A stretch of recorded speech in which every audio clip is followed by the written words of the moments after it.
Hello, Anna here from the Cultural Exchanges team, welcoming you to In Conversation with Pheebs Jameson. So, I found Pheebs online through her honesty and truth alongside her bass playing videos. She's known as Fat Pheebs online and has gained a really beautiful and quite large following. But unfortunately, due to this, she has also been receiving a lot of online hate and abuse. I hope that this conversation provides us all with an opportunity to dig deeper within ourselves and learn how we can minimise online abuse and trolling alongside support those who are going through it. So I would just love to hear how you Ooh. found your childhood, and as a child, did you think, like, what was it that you wanted to do as like your grown-up job? Was it this kind of thing you were thinking you wanted to do? No. No. Not at all. I always wanted to be a nurse or a journalist or a meteorologist. I No. always wanted to be able to predict the weather. I just thought that was so interesting. Yeah. I had lots of different phases, but nurse, or like caring for people in some way, which I guess is what I'm doing now in my job. Well, Yeah. the job I'm about to do. Yeah. Um, so yeah.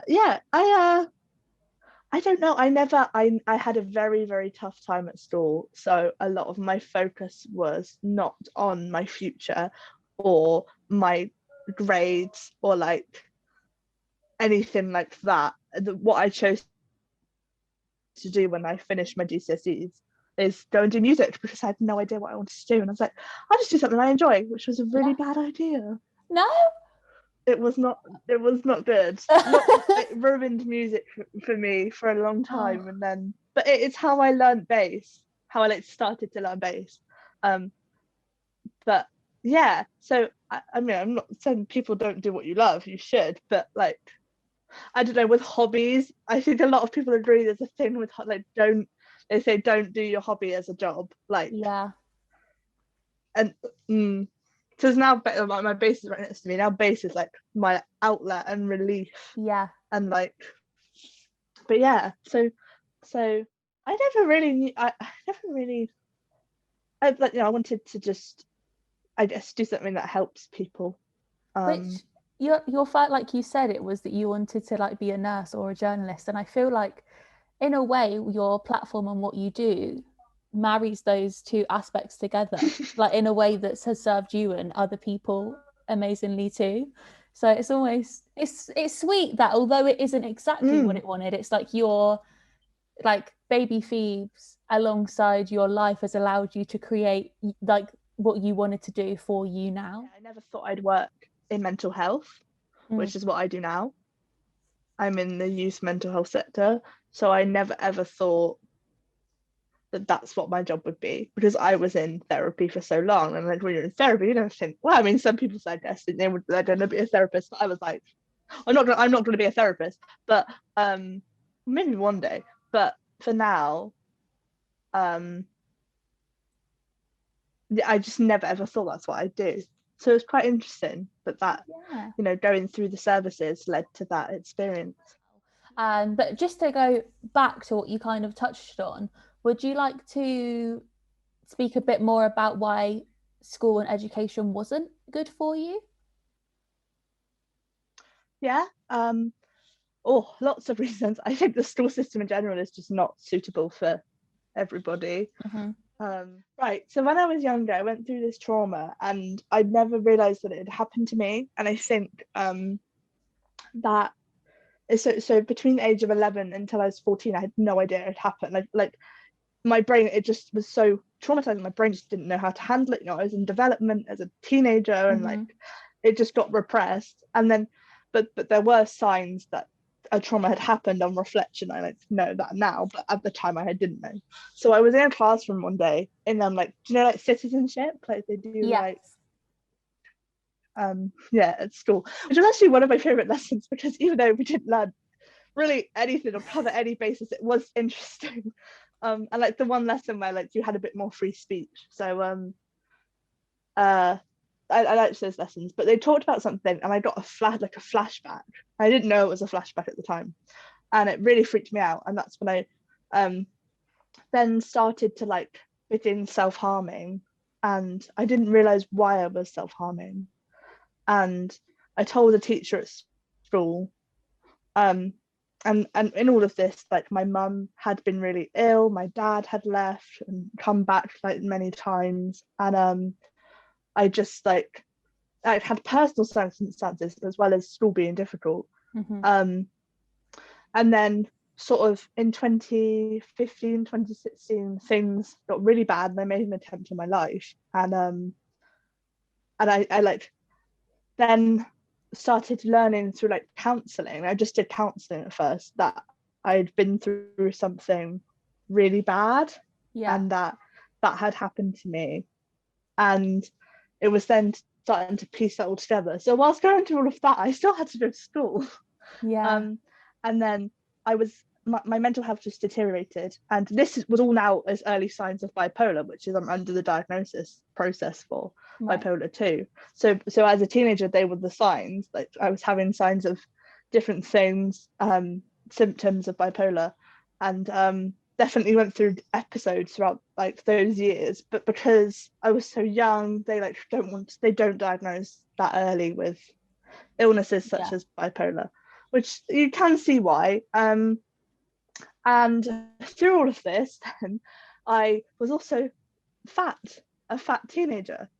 And if you have anyone watching has been fat at any age, but especially as a teenager in a school, you are just a target for everything and anything. They like I told that how I looked and what I was so bad, and no one was telling me it was okay to be the size I was. I was bigger than I am now. But also through all of that, I had undiagnosed PCOS and hypothyroidism at those times. So I I didn't understand. I put myself on diets. I went to a personal trainer for so long. I like did everything I could to lose weight, and nothing happened. I just gained it. And I was like, what is wrong? And it took 4 years to have all of these investigations done to finally have that diagnosis. So whilst going through very difficult emotional circumstances at school, and then being bullied for my weight, and then my weight being something I did not really have any control over, and wanted to have, I had definitely had internalized fat phobia. I thought fat was the worst thing in the world. But and also because all these people would mock me and make fun of my body and shame me and like bully me, and I was like, oh my god, okay, I need to do something about this. The only thing that's going to make this all stop. And I had all of that going on, and I loved learning, which was so horrible because I didn't love school because I think of all those aspects, and my school just didn't handle things well at all, especially to do with mental health. But like I loved English, like I did drama, like I like I was a drama student. Everyone says, whenever you say to people you're a drama student, they're like, okay. And it was like my way to express myself in all of this this darkness I was feeling. And I loved English, and I've always been told I had a way with words, and so I'm not going to say I'm not intelligent, because I am, and I know I'm intelligent, but I don't think I was given the right support for, and I'm not very academic in other senses, so I wasn't given a lot of encouragement. So it was all very do it yourself, and I think but I had a few good teachers who really did try and help my life and help with the bullying, but it was the higher powers at school who didn't do anything, and they're the people who can do something. So so I think it was tricky, and also I was mocked a lot by my peers, but I also think that they were teenagers who were also insecure themselves. Who we were all struggling with body image. Many people on reflection were self-harming, were also going through things that as a teenager you're like, what? But actually that's like so I think obviously mocking someone's body is never okay ever, but I can understand as a teenager why, because they didn't even understand themselves probably what they were doing. Not my bullies were, they knew what they're doing. They've carried it on now, even though we're all adults. They still, so like, that's a whole different thing. But I just think like peers and like body image and like sexuality and like trying to understand yourself in school with all of these people around you and just trying to like get through that and have academic pressure and personal pressure. Like I wasn't the only one who was going through stuff. So like, yeah, school was just hard. It was hard emotionally. Like it's just like leading up to that saying it. Like I wasn't going to say what happened because I don't think I'm ready to talk about that. But like it was because in my head then it like, but like I think it's good that I showed my emotion and then didn't be like, can we stop? Because that's what it's like to talk about those things. Like it's not always easy and like, oh yeah, this happened and now I'm fine, because I'm not fine from it. And it's only been coming up to 8 years. So like, and I've only just let it happen, like fully understand that whole experience last year and gone through that in therapy. So like, it's still very like, and I'm doing the police investigation for it currently and you know, so it's not being fine is fine, don't worry. Literally. So I think because I was so close to being like, can we stop? But then I was like, no, because I'm very transparent with my emotions. I tried to be. It's hard, it's sometimes with this illness hard not to be transparent when you don't have a lot of control over it. So yeah, and like I think with school, I think school is just hard for a lot of people. And there's so much miseducation and ignorance because we're not taught things in the school, so people then lead to bullying, and it's a big problem. It really is. It really, really is. But thank you for speaking about that. And once you left school and you pursued music, did you go, was that through like college or sixth form? Did you stay where you were? I left as soon as I could. Me I was too. gonna leave. Yeah, you know the feeling. I was gonna leave school. So like I wasn't really in school during year 10 because my mum became ill again and I had to look after her, and then my mental health was poor and my dad had left. Like 2017 was a horrible year. And I couldn't leave because I wasn't really there. And then year 11 came around and I came back, and then I was like, do I just move? And it was the final year of GCSEs, and I was like, do you know what? I'm just going to put my head down and do what I can to get into college. So I just stayed. And then I moved on to college in a town near where I live. And I didn't know, I think there were a couple of people from my school who went there, but not in my lessons. So I didn't know anyone at all. And I was so nervous, but so excited, because it was like, I was so worried that people would say something about my weight. Like I remember on the first day I wore these big baggy dungarees, and I thought I looked cool. Probably 16-year-old me, I was like, maybe not the coolest, but I felt really cool that day. But I was trying to cover my body, and I remember going in and everyone just looked so different. And at this time I was still a closeted queer person, so I had not like, I kind of came out to a couple of people. At the time I was bisexual, now I identify as being queer pan, but I hadn't like, you know, I was bullied for being fat at school. I don't want to be bullied for being fat and gay. I was so scared. Like I was like,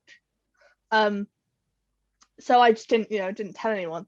And then came to college, met a lovely person on the first day who introduced me to all her friends, and two of those people are now two of my closest friends, and they're both LGBTQ+. And like it was like George, who I met that day, he was like, "Are you like?" And he was like, he tried to guess my sexuality. And I was like, and I said yes, and it was like I could finally, and no one commented on my weight at all. Nobody at college. Rightly so. That first day, like rightfully so. But it was like being in a place of acceptance, like for the first time, and I'm so grateful to my friends for like just like it made me begin that like self-love journey, because they just loved me for who I was, regardless of any other aspect, because those aspects shouldn't matter. Like so it was just very refreshing, and I did not get bullied at college at all. It was amazing. And was your mental health better during college? I think between like 2018, 2019, yes, and then I went through quite a difficult relationship and emotionally, and that impacted me greatly. And then that year as well, I was sexually assaulted again, and and then I went through a massive hypomanic episode from probably April 2019 to November 2019. I was hypomanic that whole time, and I snapped out of it, and that ended up with me being in hospital because I went from being up here, like doing anything, everything, drinking, being really reckless, not going to college, like just spending all my money on alcohol, all of that stuff. And then I just crashed like that. So things were good, but then also this whole time, I was having a mental illness, being diagnosed with other things that was not the case in CAMS.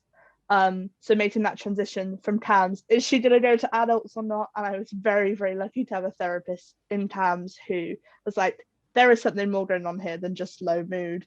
I'm gonna get you into adults, which I'm very glad she did, because now I'm having the right treatment and it's wonderful. So things were better at college, and then circumstances just got worse again. So it was a lot of traumas, and I think that probably put me into an episode because my illness and mind just couldn't handle what was going on. So yeah, it's been like this for quite a while. Yeah, and for those who are watching that may not know like what a hypomanic episode is, how would you describe it personally? It's not just being happy.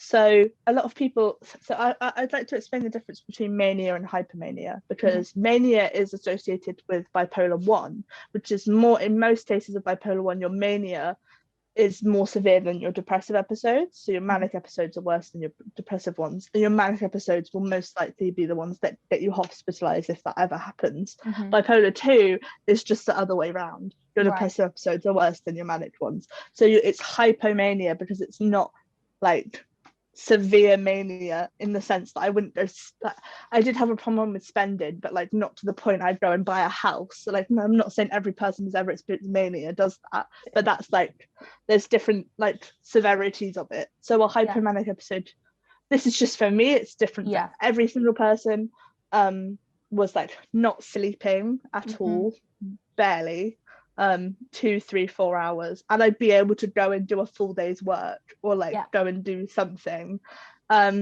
Reckless behavior, so some people have lots and lots of sex with different partners, which whether you have mania or not, that's okay. It's just whether that is because of whatever reason that is. You could go and sleep with as many people you want as long as it's consensual, and whatever your situation is. Not really caring about things. So like, I wouldn't spend really any time with my family. I just wanted to go and have fun. I was like living my best life. I wasn't, but it felt like I was. I felt like I didn't need to take my meds, so I stopped taking them. I was on an antidepressant at the time. It's just like, for someone who's going through a hypomanic episode, it's not what you need. But now I'm on antipsychotics. Now cool. I have the right meds. I'm on antipsychotics, so I don't have episodes so much anymore. More depressive ones than hypomanic, or a mixed episode, which can happen sometimes. So yeah, that was what it was like for me, and just having hard things happen to me and just not caring about them. There was a lot of like lack of care, and like yeah, I think my friends would be able to describe it quite well, because on reflection we've like reflected on it, and they now know some of the warning signs for when things are getting tough. Yeah, because I don't have like bipolar, but when my mental health was the worst, I can really identify with aspects of what you just said, especially that the aspect of feeling like you're like living your best life. And it's just so crazy looking back at it, because similar, I had like a stint when I was at sixth form, where I thought I was fine, and it was the first time I was off medication since I was like 12 or 13. So like I shouldn't have just decided like F it, I'm not going to go on them.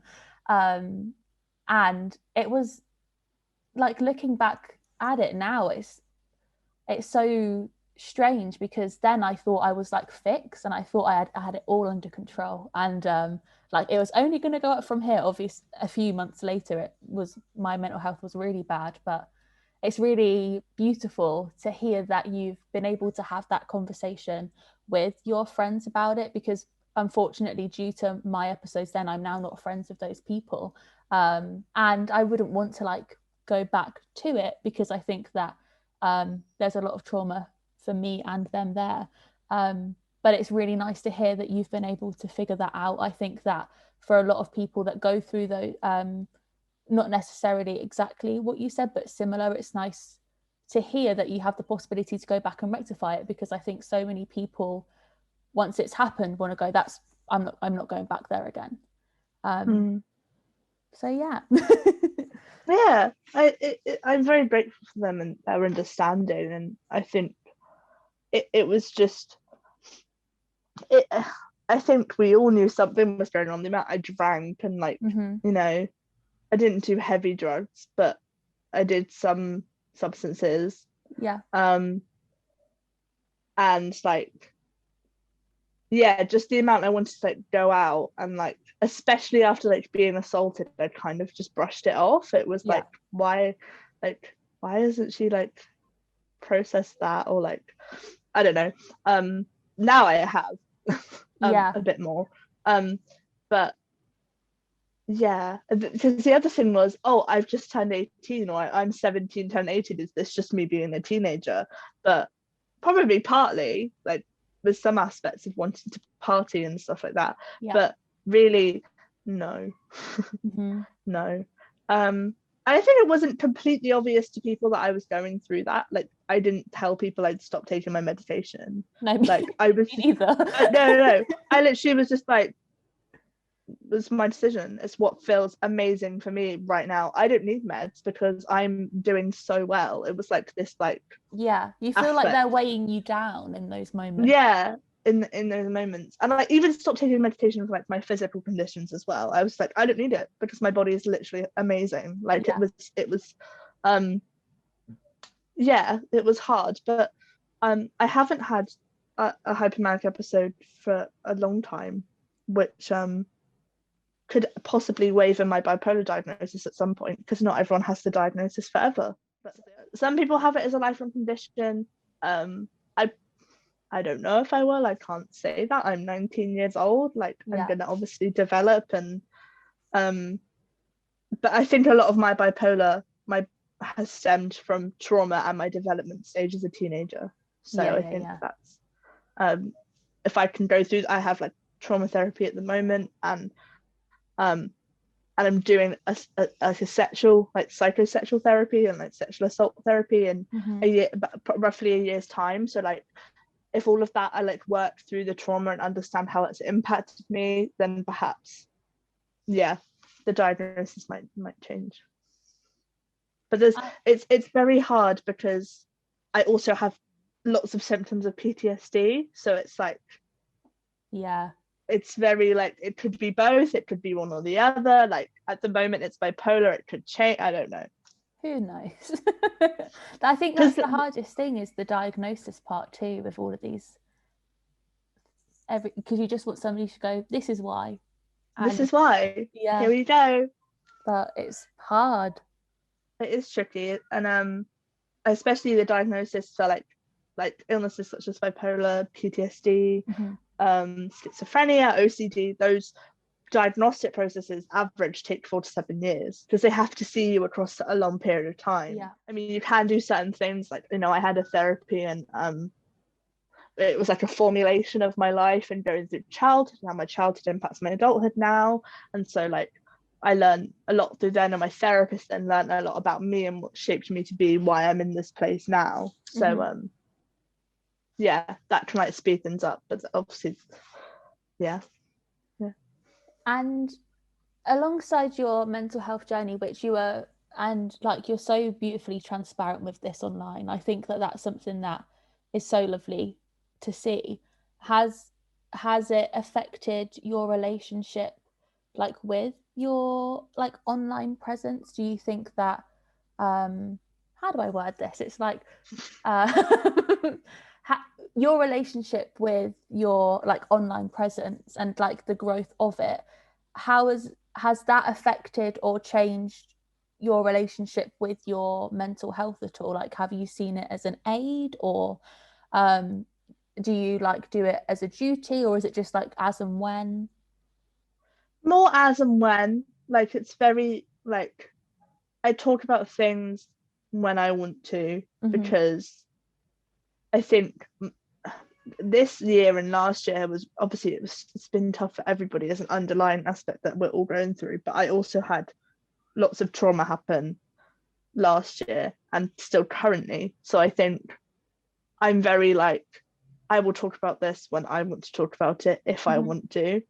I try my very best to talk about lots of different things and amplify lots of different people. I often say like, I'm not the one for this, go look at this person, because you know they're going to talk about it better and you're going to learn something, or whatever it is. I think it's scary to think there's these, I mean, 7,000 people might not seem a lot to a lot of people, but No, that's for a lot of me, people.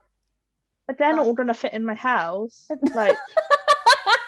No, they're not. But I think of it like when I'm talking about things, if I ever do like a live stream or like someone's liked something or a post got some likes, it's like, imagine all those people around you. Like, that's a lot of people. A lot. So yes, it's like, it's hard sometimes, but I'm quite good at, I think, detaching from like social media. If I'm going through, like, I need to stop apologizing if I'm going through an episode or something, because I do that sometimes. I'm like, I'm sorry, I'm not my usual self. It's like, I don't even need to put this online. I was like, it's literally fine. So I think it's like a certain pressure to feel like I have to update people, but I also update people on my mental health journey, because and other things like I talk about fat phobia, or I talk about body acceptance or self-love, or like whatever it is, because nobody around me on my social media, I didn't really have social media as a teenager, more like at 15, 16 I started to, but no one in the media, beyond social media, no one in the media was talking about these things. Like, it's okay to be fat, it's okay to love yourself whatever size you are, you know, other people have mental health conditions and illnesses too, you're not alone in this. Like, no one around me was doing that. So I'm trying to do that. People criticize me for saying, be the woman my teenage self never had. It's like, you're only 19. I was like, I literally turned 20 this year. Like, I am a young woman. I'm not a teenager. I am a young woman. And also your teenage years is like, you change so much within each year of that. So let them criticize, because so I think it's a certain pressure sometimes, but there's a lot of sense of community, especially like there's a lot of people I follow and interact with and are mutuals with and friends with, who like talk about mental illnesses and like talk about how those conditions can affect people, and talk about lots of different things. And I think, so that sense of community is wonderful. I try not to let it pressure me, but I think it has impacted like how I view my mental health. But then there's things I say in therapy that I would never share online. And maybe I will one day, but like, that's like my one safe space where there's no one else but me and my therapist, not even my family, because it's adults therapy, so it's literally just you and your therapist by choice. So that's like my safest space. And I'm very grateful to have that, because I haven't had an easy ride with therapy either, and have been neglected by the service. So I think I think social media can impact any of how we perceive ourselves in many aspects. Yeah, absolutely. And when you were earlier saying like, oh, 7,000 people may not seem a lot to some, I think that something for some reason with social media, we really don't understand how many people that is. Like, I don't have huge followings, but it's like if I get 100 likes on something, I'm like, but like that's 100 Just people 100 that have people. decided to interact. Like that is similar. They couldn't all fit in my house. It's we really disconnect from. I don't like with social media. I feel like it's such a beautiful tool for us all to express ourselves and to like shout about what we want to, and rightfully so. But also we don't understand that the how many people are perceiving it, how many people are interacting, and like that ultimately is going to have some sense of pressure on us and what we decide to do. And with your account growing, I'm sure there's been times where maybe what you posted when you had a smaller following or like has like changed now, or maybe it has stayed the same, but it's like you. Oh, it's changed. Yeah. Yeah, I don't really post pictures of my family, friends, or boyfriend, or like Yeah. because I've experienced so much online abuse. I don't want them to like. My best friend receives the end of like people started sending him abuse because they found him through my account. So it's like, I'm very wary. So it's very me sometimes, and I'm like, that's on purpose because, yeah, it's strange. I think when I had a really small following, I'd post like digs and like photos. I was really into photography and like things I liked, and like I still do that now. But I also, get people requesting me in my DMs that I talk about this, or like, oh, could you do something about this? Could you do this, or like, I'd love to hear your thoughts on this, or whatever it is. So it's like, I have a whole list for the next like 6 months of like content that I'd love to talk about just from myself, like what I'd like to speak about and like what I feel is important to share with my community. So yeah, some things have stayed the same, but some things have changed, I think. It's so heartbreaking for me to like of witness and also see your experience of online abuse Abuse. because Abuse. like going back to this whole like disconnect thing, I feel like people see for the most part, or like when you say online abuse or trolling, it's your like these big scale like celebrities and influencers in it, like it doesn't matter because like they chose to be famous, therefore they're like worthy of it. And like I mean with similar ages, it's like when I'm growing up like on social media and especially like on YouTube, that was like the first times where I started like seeing online abuse and hate Me comments and too. trolling, and like just being so like perplexed as to why it was happening, but also like not valuing it as with the same intensity and the same amount of like upset I would have if I heard somebody say it to their face as a young person. And now my view is totally different on that, like years on. And perhaps it's because although not to the same scale as you, like obviously I was bullied when I was younger, and I've have had instances where people have been not very nice to me on social media, and it's been spoken about more that it's not acceptable. But like, do you remember your first experiences of like seeing online abuse, not for you, but for somebody else? Like, can you remember how that felt experiencing it?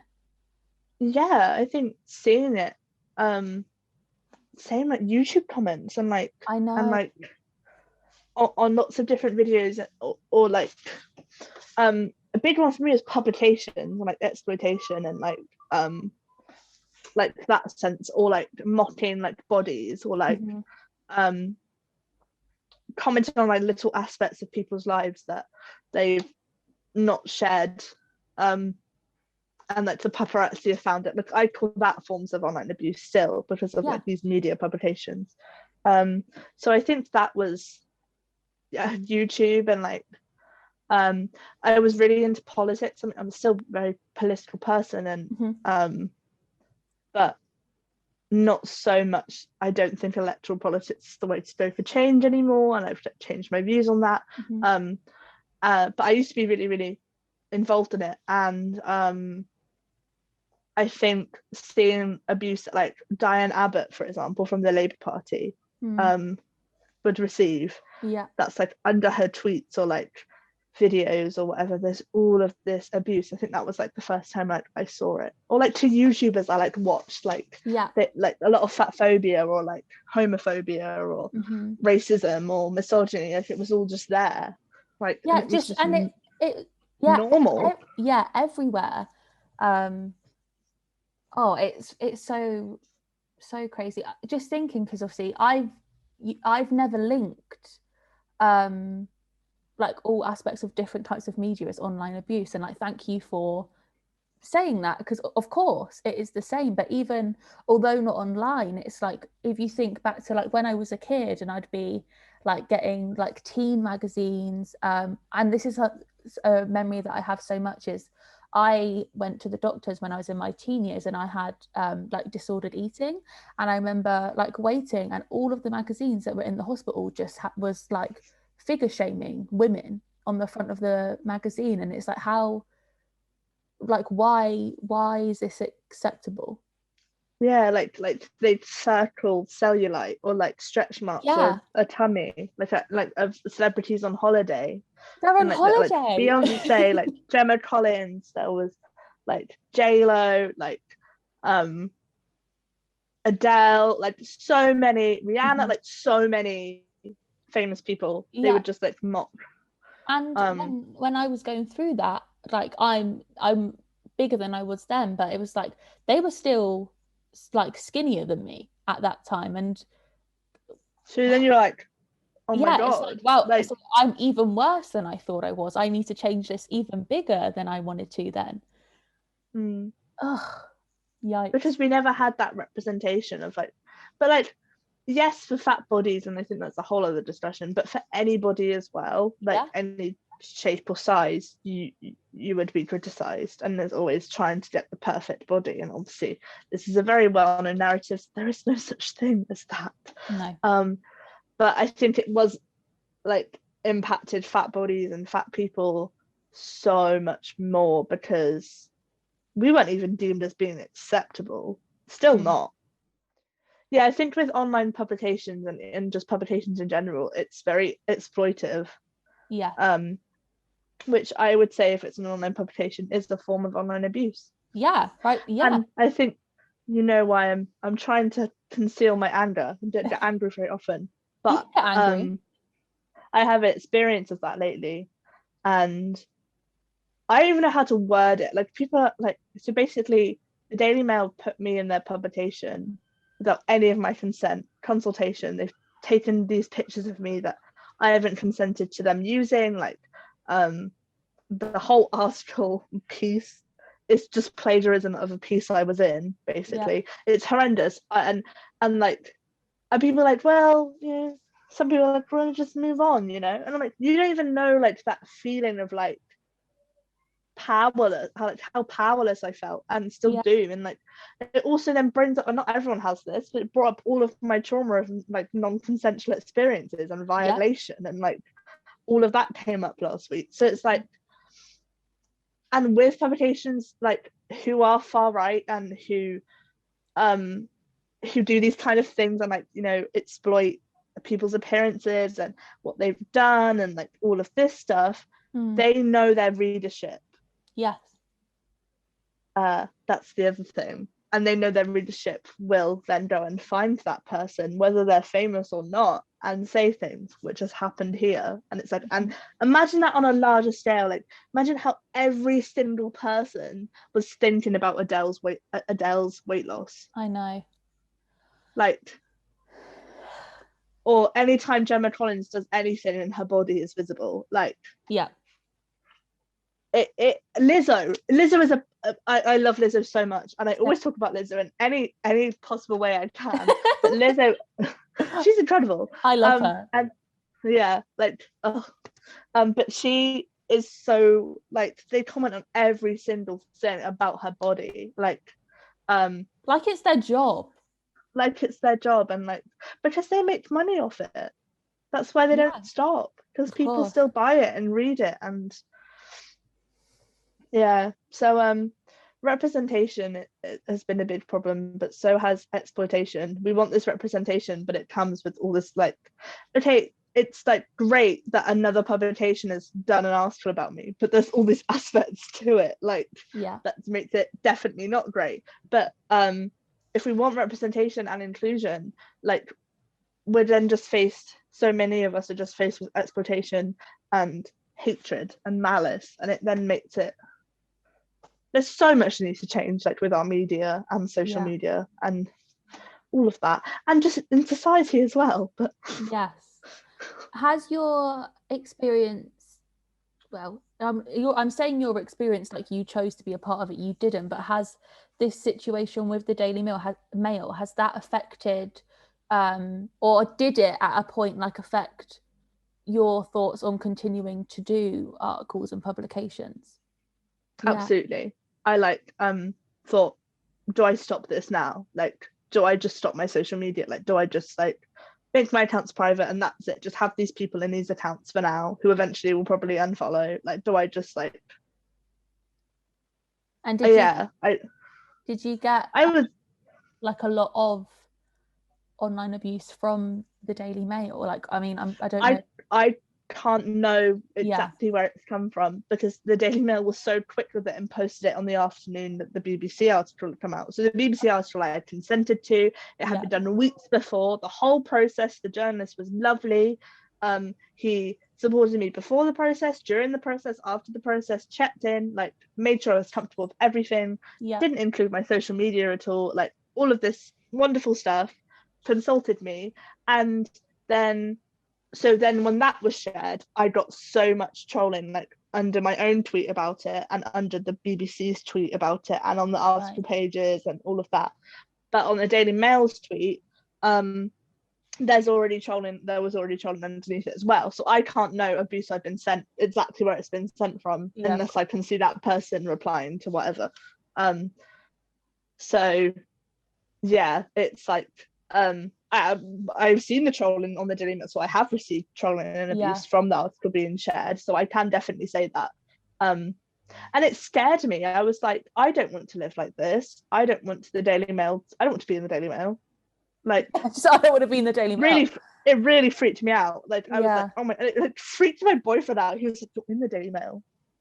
And but I think with the situation, it could have been anyone in that situation yeah, talking about something like that. Would be, it's not because I'm a person of fame or whatever, it's not yeah. because of me, it's because of what the conversation was. But the article is so disgusting. It like puts you as, it's like a blueprint of how, like, this is somebody that if you want to give hate to, this is how to.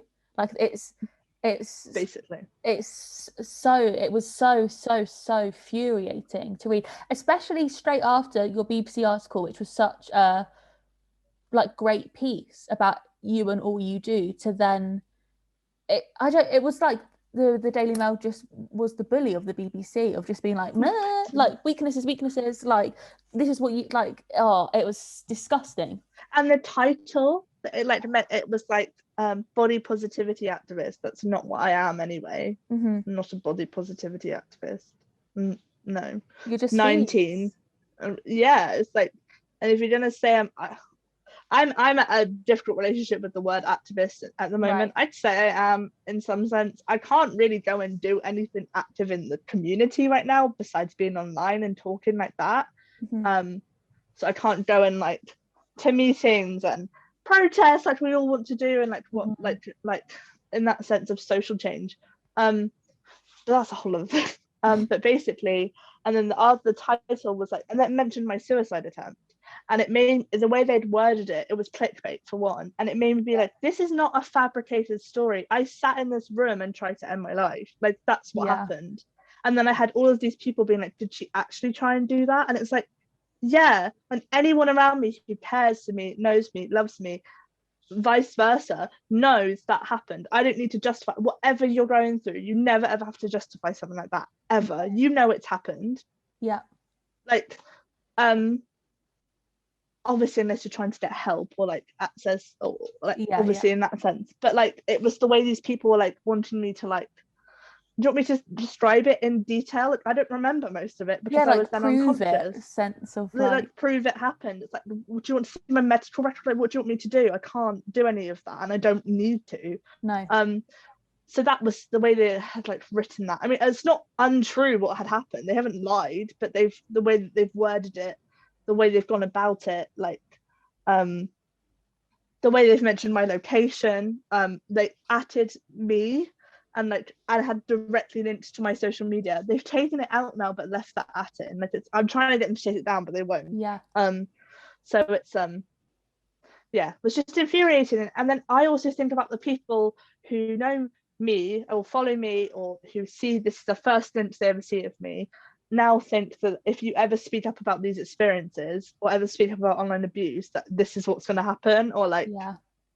this will be the reaction, so negative, like from trolls, from online abusers, from publications. So it's very disheartening to people or think, oh, she looks a bit, her body looks a bit like mine, is that's what's going to happen to me if I try and love my body. Like it's just then it just, we're then just in this toxic cycle. I mean, it's just me personally, but I would just love to know why people think they can send online abuse to anybody, but specifically send online abuse to somebody where you have literally like just read like who it is and like what they're doing. Do you know what I mean? It's like surely if you are like a troll and you're just like a fat phobic piece of crap, like you would I personally can't wrap my head around, first of all, why anybody would send anybody any online hate, let alone after reading an article where you can see how it's like affected you before. And this piece, although written horribly, the original was like about shedding light on this.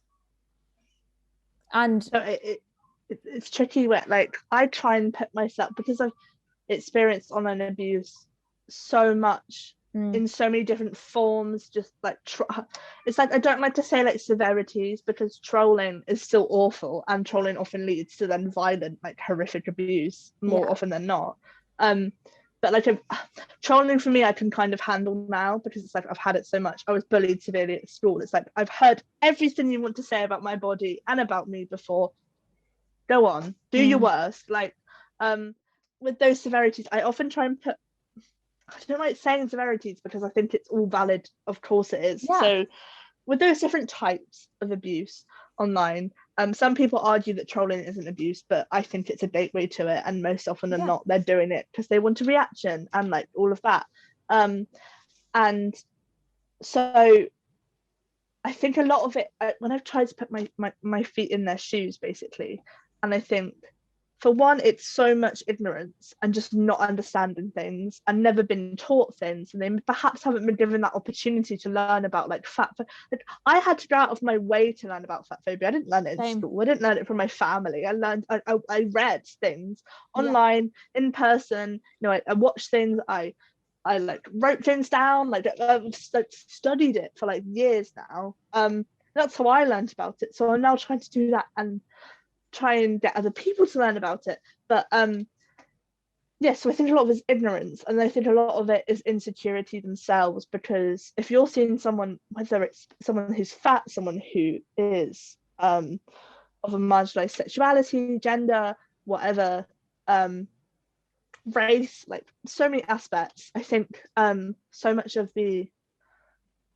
if you see people like that trying to love themselves or publicly showing they love themselves and being happy with who they are, people are like, what? But I'm not happy with who I am, so how come what? And it's like they can't understand that, I think, in their head. And this is just me speaking of my own personal view, that I don't know if there's any science behind that, whatever, psychology, but I think it's very hard to see people who as society we're supposed to like, they're not accepted, then express love in a way and encourage other people to do that. They're like, it's like baffling to them. They like, don't get it. There's a lot of it comes from their own self-hatred, I think, and insecurity themselves, which doesn't make it okay, because I've been so insecure to the point of like harm, and I've never ever bullied anyone. I've never like sent abuse to anyone. I've never said anything so harmful. Like, we've all said things we don't mean, we've all made mistakes, but never to the point of like trolling or like, No. Yeah, maybe of as a course. teenager in school I've probably been like, not about a pit, I don't know, I was so shy and quiet, so I don't even know, but like, Yeah, I'm sure as it like I would have like I can think of times where I have said horrible things about people's appearance as a teenager and not that it was okay. And actually recently I spoke to those people about it because I was like trying to bully people so bullies would stop bullying me. Which I don't know why I thought that was a clever thing to do, but I think it's something that a lot of people attempt during to school. try and refract it away from you as well and be like, and Yeah, I think to give you a sense of power, because you yeah, the power's been taken, so it's like, yeah, I know people like, I know people who've done similar, and I honestly don't blame you, as well as like how we're brought up in like a school environment is so awful, so and like, awful. So so awful. But a I lot of, yeah, like I and I'm I've never said anything mean. Like I wouldn't dare ever say anything about somebody's appearance. Like not even like just not to them. I just wouldn't.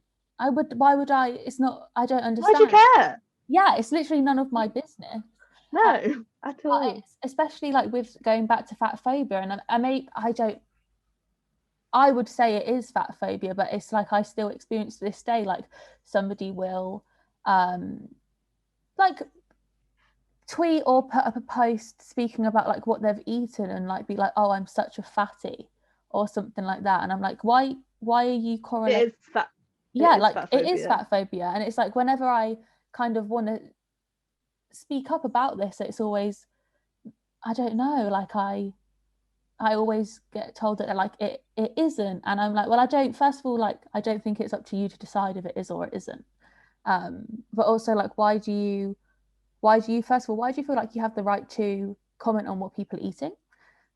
So like, why? Uh, and like, second of all, like, why do you assume that like that those two things correlate? Yeah, like what it and fat being then painted in this negative light, and it's like a Yeah, description of a feeling. It's like, fat is not a fucking feeling. Like, no, I'm so fed up of hearing that. yeah. Oh, I feel um fat. I feel so, from people who aren't fat, and I understand body dysmorphia and eating disorders and disordered Yeah, eating all comes into it, but those people from those communities also understand that that is like, those, some of those aspects are fat phobic, and they get that, and they're like, yeah, yeah, and it's like, and it's also an illness that I can't control completely, so it makes sense. But to people who like, a lot of it is just conditioned fat phobia from our society, so I've partaken in it, I've also been a victim of it, like, maybe not a victim, but like, had that experience, so I get it, like, I actually get it, I get why you're saying that. It's just mhm, learning why that's not okay to say, yeah, because and people who are fat and have that internalized fat phobia, I don't like, I'll encourage them not to say stuff like that, but also they're going through their own journey with their own fatness and body, and mhm, it's not for us to come and be like, we yeah, can encourage and empower them, but yeah, it's like, I've been there too, like, I've been that person who's like,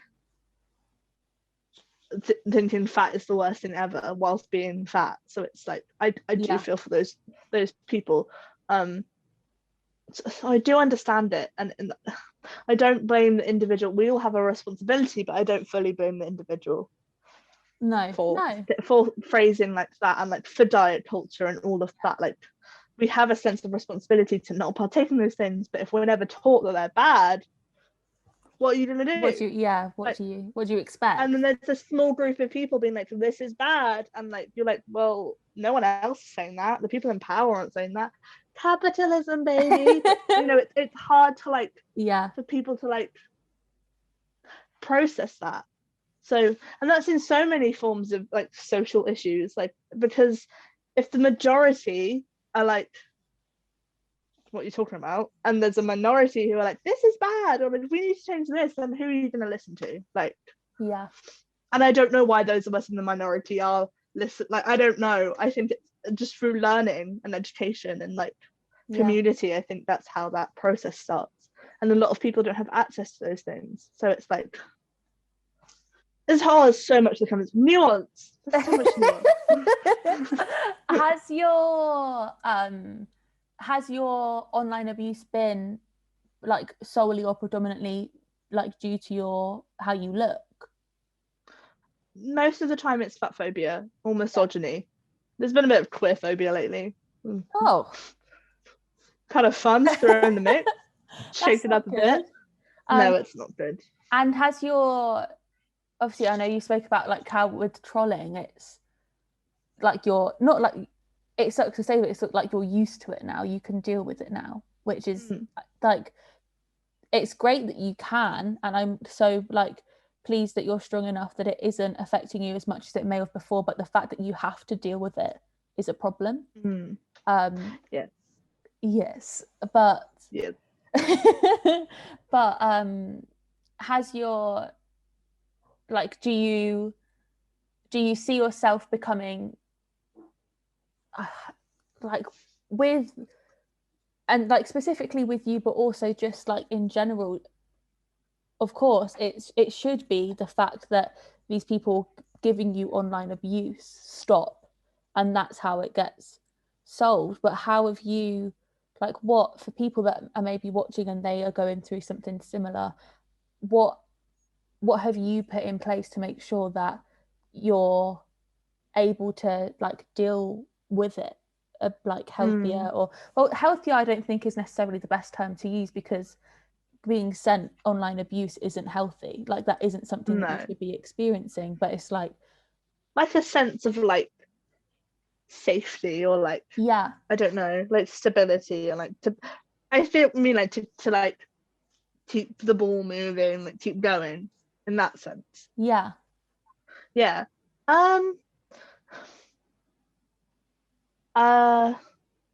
I mean, this is just personally, and I know not everyone can relate to this, but like because I've been through bullying before, and because I've been through trauma, I've been through one of the worst things a human being can go through, sexual assault. And this has been very empowering for me, learning this through therapy last year. And again, I will speak generally for what people can do, but this is just me personally, is when I learned what had happened to me, I realized that nothing worse, like truly, I can never be violated in that way, in any worse way than that. Like, so, and I think that can be applicable to situations. So many of us have been through hardships and like difficulties and traumas, and is that you've got through that. Like, I know it's such, they say you've got through that, you can get through anything, but it's true. Like, you have been through some of the worst things, I mean, and I just think knowing that I've survived that, I'm like, I don't care what Martin online says about me, because it's like, and the majority of it's from men, which is another thing we should talk about. But because of that, it's like, it's like your words just don't mean anything to me, because for one, I have not asked, and for two, I literally just don't care. It annoys me that they say it, and obviously it's a problem, and I'm trying to help fight that problem, but I also know that people are just going to be pricks sometimes. And like, I literally have had someone troll me before, and then I've been like, why would you say that? And then they've DM me and be like, do you know what? I'm really sorry that I said that. And they deleted the tweet, and it was this guy, like this like white man, and obviously in his like early 20s, and he was like someone I'd probably never have some sort of friendship with. And he was like, I'm truly sorry. He was like, I just didn't understand, and I thought it was funny, but now speaking to you, he was like, I'm so sorry. And I was like, oh, I really appreciate you saying that. And then he like was like, I will never do this again. And I actually believe that. Like, I actually believe that that man will never go and do something like that to someone again, because I think he then realized it was a person. I'm not just this meme or funny thing. It's not like just words on a screen. Like, I'm a person. So like, that does not happen often, and he should not have said that in the first place. No. But it's like that some people just, so I think sometimes if people are going through similar experience, just remember that those people and it doesn't mean it's okay or like justifiable. They just might not know that what they're saying is so bad, or that they're saying it to a person. Then on the flip side of that, we would never say that. So, And we would but know then is that said to a person. yeah, but is that because of different aspects of our growing up and our experiences that other people have not had, or chances they've not had that we've had, or experiences we've had that they've not had? So it's very nuanced again. So I think another thing would be physically block. I have nearly 10,000 accounts blocked online. We're going to hit that 10 number soon, I'm sure. And I use like blockchains and extensions, and I know a lot of people do. I have a friend online, they have blocked over 80,000 people because they want their space to be safe and they don't want to argue with people about human rights. Like, they're not up for debate. And they're very stern on that. And like, nope, sorry, you're not coming into my space. I really respect them for that. So it's like, and obviously you should not have to be taking protection for yourself in these spaces should be safe, but they're not right now. And so short term things like blocking, reporting, do it. I'm not going to say that anything's going to come of it. That's the only thing, unless someone's been really explicit and violent and threatened you, and there's an option to write about it, which is very rare. On these algorithms like Instagram and Twitter, it depends on what you're reporting. They might let you write a little something, but majority of the time they don't. So it makes it hard to then make your report like valuable. So reporting, yes, do it, block and report, but I just don't think there's so much wrong with these algorithms and how the reporting system works that it's like you might not get what you expect from it. So I recommend it, but just prepare yourself that probably nothing is going to happen, which is shit. And one thing for people who haven't gone through online abuse, and if you know people who have, I'm going to say this: do not tell people to log off, because that is the person's choice. If they choose to log out, if they choose to take a break, that's their choice, okay? Their decision. If they choose to do that for well-being, I've done that for my own well-being before. I did it over Christmas and received some of the most worst abuse I've ever received from Christmas to New Year. I wasn't on socials. I was like, I can actually enjoy my Christmas and not let these idiots ruin my life. Whilst recovering in the early weeks of recovery as well. That was just my circumstance. But saying to people to log off is like blaming them. It's like, and I get why people say it, because obviously, if you log out, it's gone, but it's not. Those words stay with you. Like, I'm speaking from my experience, but I know others will be able to relate. Those words don't leave you, not easily anyway. And I think it's a short-term solution. Great. It's temporary. We need this long system change of cultural and social changes, as well as systemic changes, institutionalized changes, and all of those sense, because we need the big institutions and platforms and social media to actually care about this, and that's not going to happen for quite a while probably. So it's like short term, maybe some people should log off, but when they log back on, the abuse is still going to be there. So it's just not helpful. Maybe I'm just angry because I hate online abuse so much, but whatever that's been told to me, it's never been helpful. No, and I can't imagine it to be helpful. No. It's not your job to be logging off. That's not for you to be doing. And I mean, and not that it's, I don't want to put this amount of pressure on you, but obviously, like you were saying, like hopefully in a few years' time there will be something on social, well, not a few years, but like realistically, that stops this. But like, in what like needs to be done to support those going through online abuse and to stop it? And is there anything for people like watching where you're like, you should like do this or look at this? Is there anywhere that you think you could like signpost people to support those going through this? Sadly, there's not a lot. I Okay. wish I could have all of these different things I could say. The one thing I would recommend going to the organisation Glitch. They're a wonderful charity. Well, I'm not sure if they're a charity or an organisation, but they're an organisation definitely.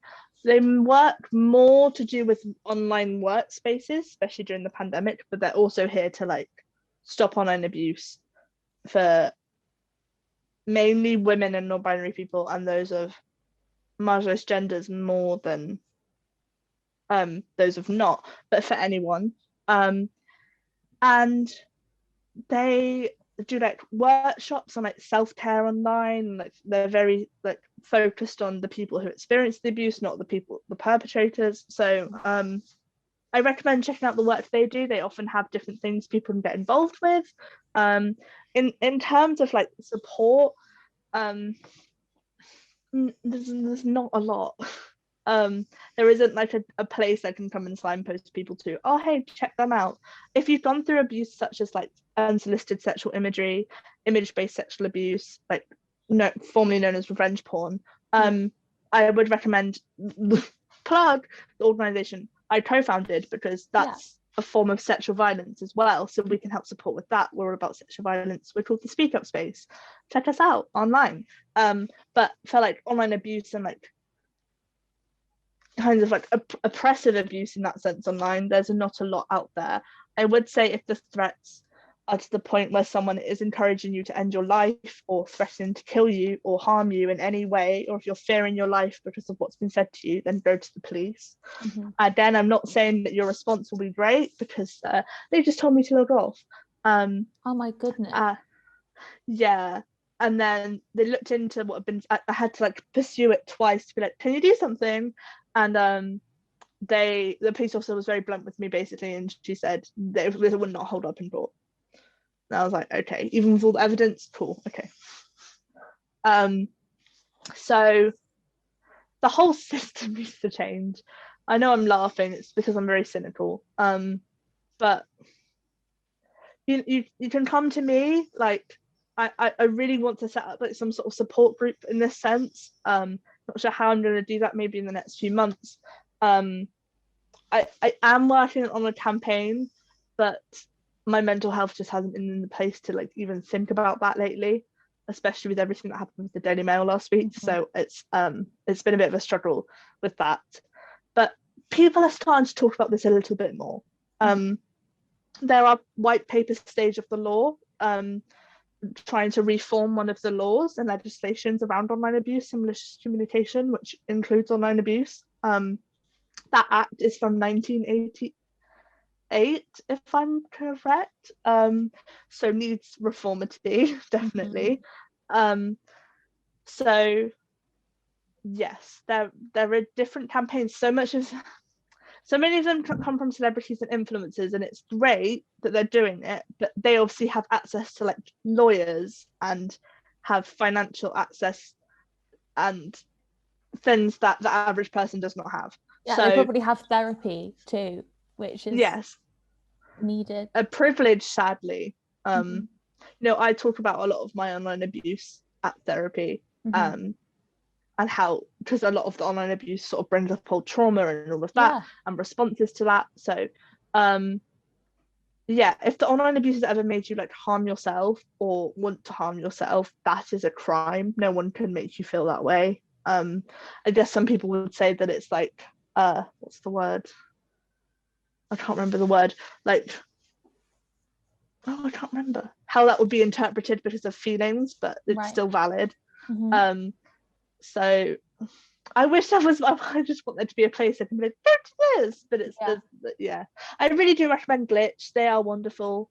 And the Speak Up Space. Yes. Sadly, we can't like help if you've been through like online abuse, but in the sense of like threats or like harassment, but we can for like I said, unsolicited sexual imagery. So for people who don't know what that means, like if someone sends you a sexual image that you haven't consented to, that is a crime. I think is Wait, is that a crime? People have done and gone through. I don't know if that's a crime. Like, I couldn't tell you if that's a crime or not. Oh god, that's so awful that we have to even like think about that, isn't it? Yeah, And I think that your voice and your platform is a place that truly does, and I mean I can only speak for myself here, but I'm sure it's for another, it makes you feel so safe and calm in the fact that this isn't something that anybody should have to face alone, despite it feeling like that's what you almost deserve to be doing because of it. And I mean, I personally can't thank you enough for it. I think that your account is one of the most brilliant things I've ever virtually stumbled across. Thank you. That means so much to me. No, Thank you're you. doing such amazing work, and I think that the Daily Mail, first of all, like needs to sort all of that out. And I mean, when we put this out on Cultural Exchanges, I'll definitely put in all relevant links of how people can support this article being taken down.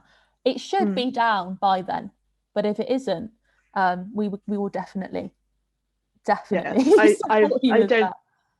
I have decided not to do a petition because okay, is that just to generate more abuse for me, and I can't handle. I'm 2 months into my recovery and valuing that recovery so much, so it's like well, if there is anything that you would like us to do, just let me know, and we can definitely might try and do some sort of email template for people to absolutely, and we'll also, like, when this goes out, all of the links to find Pheebs you'll be able to see somewhere, and they'll also be in the link in the bio. I'm not too sure how it's working just yet, but I think it's just going back to you for a second.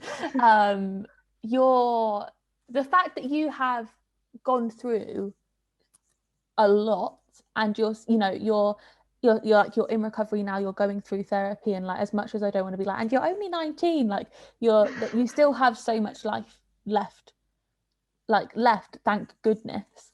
And like, I'm just really excited to see where you go next. And also you were making such amazing work, despite it seeming and probably feeling like a lot of the time that nobody wants you to be doing that. And it does feel like that often. It makes me want to just stop, but then I get comments like this and people in my DMs or commenting, like being like, just thank you. And if like what I've done or posted about or written about or whatever has impacted one person positively, that's enough for me. Like, that's why I carry on. One person, like just one person. Like but it's just because as simple as like you've been like on my social radar for a while, but I remember like one of your TikToks of you playing bass came up on my TikTok, and I was like, oh my goodness, like just seeing somebody that looks like me playing a musical instrument isn't something I see. Like, just as simple as that. And I was like, fuck yeah. And like, it's like, I'm sure you didn't make that to like necessarily empower like other fat women or non-binary people to everything I do is to empower people.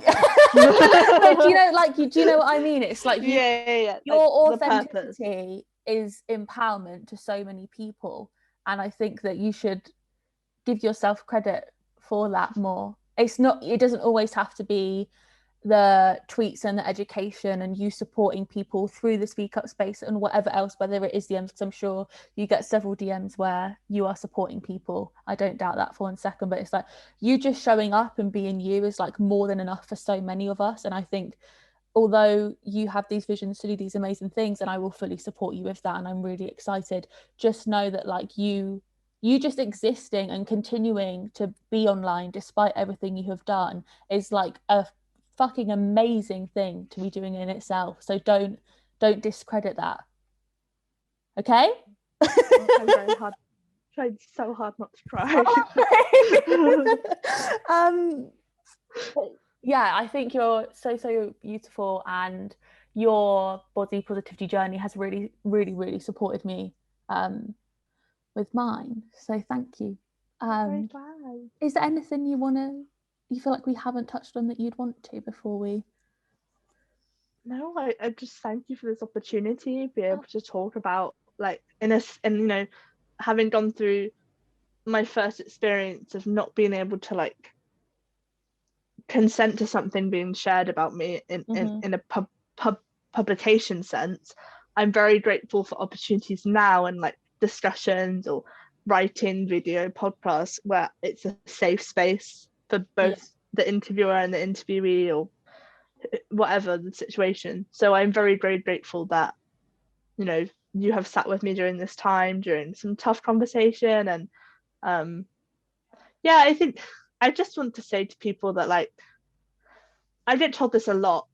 For every one voice that is who's like telling you that whether it's extreme stuff like you don't deserve to be here or you shouldn't exist or you should just censor yourself or send hatred to you, there will be so many voices who will be impacted by your presence in whatever form it is you do, like whether you go to work and your work colleagues in that sense, you post a singing video, like you just post a picture of yourself being someone that society doesn't want you to be, and like whatever sense it is, there will be people who need that, and maybe you're not doing it for them, that's also okay, but there's people who, like you said, will be impacted by a person's presence or what they do or what they say. So never think that those people who, we've all had people in our lives who have tried to silence us and push us down. I'm sure we have, and severe and just normal. I'm doing that because it shouldn't be normal to do that in normal aspects. So it's just like, you know, it's okay to like just be yourself and unapologetically be that person. Doesn't mean don't apologize. Sometimes you need to say sorry, but just exist and know that your existence benefits others more than the horrible people say. Yeah, absolutely. Well, it's been like an absolute pleasure speaking with you, and I mean, please do go and check out Pheebs and everything that they do. Come say hello. Yeah, I love you people. It's lovely. And I hope that people who are listening to this and can relate can also find support in just hearing you speak, because I think it definitely will.